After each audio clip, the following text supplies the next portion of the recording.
सुप्रभात, नमस्कार।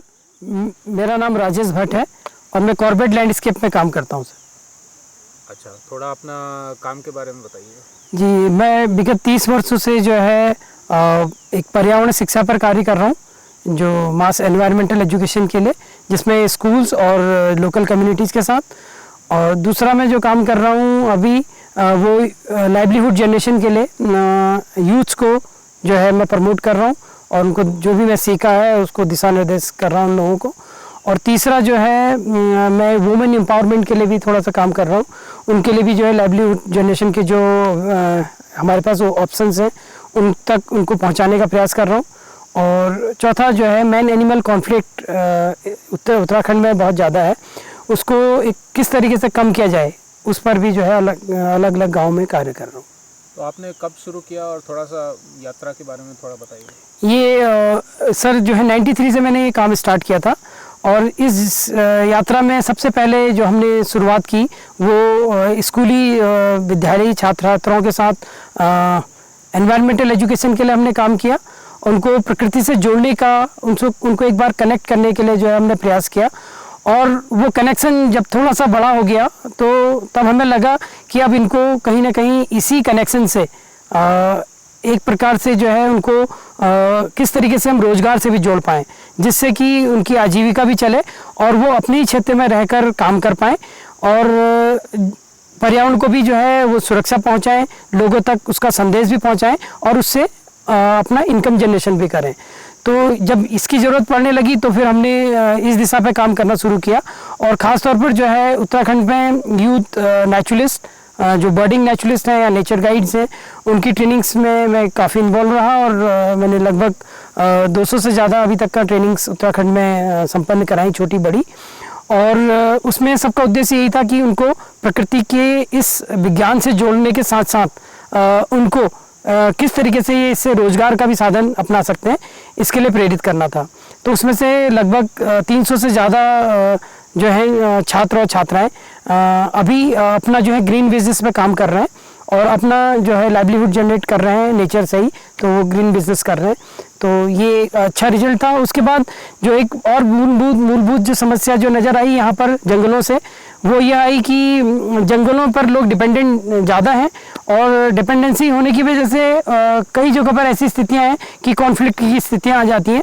तो ऐसी स्थिति को किस तरीके से हम कम कर पाएँ, तो उसके लिए क्या क्या सावधानियां बरतनी चाहिए, क्या क्या हमें तकनीकियां जो है प्रयोग करनी चाहिए, उनको जो है जन जन तक पहुंचाने का जिम्मा लिया है अपने मन से और इसको मैं यहाँ पर अंजाम दे रहा हूँ।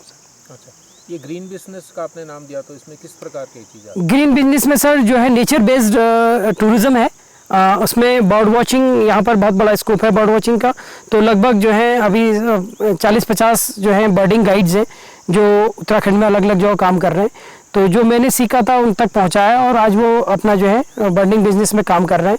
कुछ लोग बर्ड टूर ऑपरेटर हैं, कुछ लोग बर्ड गाइड्स हैं, कुछ लोग बर्ड फोटोग्राफर्स हैं जो अपना लाइवलीहुड जिनसे जनरेट कर रहे हैं। और नेचर गाइड्स के रूप में बहुत ज़्यादा लोग काम कर रहे हैं उत्तराखंड में, जिनकी संख्या जो है 150 से अधिक है। तो उनको भी जितना मेरे समझ में था वो उन तक पहुँचाया और उनको मार्गदर्शन अभी भी मैं करता हूँ, और जिससे कि वो जो है नेशनल पार्क, सेंचुरीज़ और रिजर्व फॉरेस्ट एरिया में जो है अपना काम करके पर्यटकों को फैसिलिटेट करते हैं वो। और साथ ही साथ जो है जो लोकल कम्युनिटीज़ हैं उसमें खासतौर पर स्कूल के बच्चों के साथ वो एक रिस्पॉन्सिबल जो है सर्विस प्रोवाइडर्स की तरह जाते हैं लोग और उनको जो है सिखाते हैं नेचर के बारे में और उसकी दिशाओं के बारे में। इसमें महिलाएं भी हैं? हाँ, उसमें जो है लगभग अभी टोटल जो है जो गाइड्स के रूप में उत्तराखंड में काम कर रही हैं वो 27 महिलाएं हैं और बाकी और जो ग्रीन बिजनेस कर रहे हैं वो 50+ हैं। अच्छा जी, आगे के क्या प्लान्स हैं? आगे के प्लान्स में सर खासतौर पर जो उत्तराखंड की जो मूलभूत आवश्यकता है उस पर अगर हम नज़र डालें तो लगता है कि यहाँ पर जो है दिशा भ्रमित हैं हमारे जो नवयुवक हैं, नवयुवतियाँ हैं, और सही मायने में उनको नेचर से कनेक्ट नहीं कर पाए और दूसरी तरीके से नेचर को किस तरीके से लाइवलीहुड में कनेक्ट करें, ये एक लैकिंग है।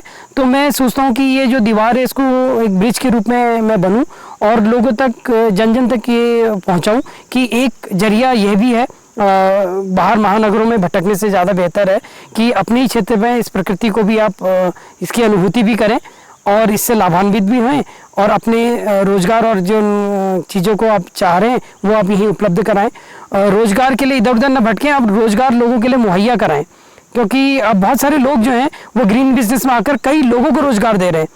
इनसे जोड़कर जो tour operator and travel agent बने हैं, जिन्होंने हमसे ट्रेनिंग ली, आज वो जो है कम से कम 100-200 लोगों को जो है रोज़गार से जोड़ रहे हैं और उनको किसी को गाइड्स के रूप में भेजते हैं, किसी को जिप्सी ड्राइवर्स के रूप में भेजते हैं। तो हम सबके लिए जो है ये ऑप्शन खोलना चाहते हैं और मतलब हम सरकारी तौर पर भी ये मतलब अपेक्षा करते हैं सरकारों से कि कम से कम जो है इन बिज़नेस को, ये जो ग्रीन बिज़नेस है, इनको लोगों तक सुलभ कराया जाए और साधारण कराया जाए, जिससे कि वो आसान होने से लोग उनकी समझ पैदा हो जाए और समझ पैदा होने के बाद जो है इनको अपनाएं, हमारी प्रकृति भी बची रहे, हमारी संस्कृति भी बची रहे और लोगों को यहाँ पर जो है रोज़गार भी मिले।